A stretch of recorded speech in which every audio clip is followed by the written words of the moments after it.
আজ বালুরঘাটে দক্ষিণ দিনাজপুর পুলিশের পক্ষ থেকে সেভ ড্রাইভ সেভ লাইফের সচেতনতামূলক বার্তার পাশাপাশি বিভিন্ন গাড়ি চালকদের বিনামূল্যে চক্ষু পরীক্ষা শিবিরের আয়োজন করা হয় এবং গাড়ি চালকদের উদ্দেশ্যে এমনই বার্তা দেওয়া হলো যে চোখের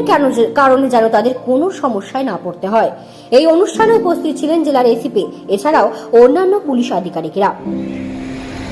আসুন দেখে নেব এই অনুষ্ঠানে সেটা আমাদের যে সপ্তাহব্যাপী যে রোড সেফটি অ্যাওয়ারনেস প্রোগ্রাম চলছে under the banner of SDSL, আর এই পার্ট হিসাবে আমরা ড্রাইভারদের একটা চক্ষু পরীক্ষা শিবির আয়োজন করেছি, মানে আই চেক আপ ক্যাম্পের আয়োজন করেছি। এখানে আপনার সমস্ত ড্রাইভাররা আছেন, ট্রাক, বাস, ছোটো গাড়ি, অ্যাম্বুলেন্স ড্রাইভার, এদেরকে নিয়েই আমরা একটা সচেতনতামূলক প্রোগ্রাম এবং তাদের চোখটা যাতে ঠিক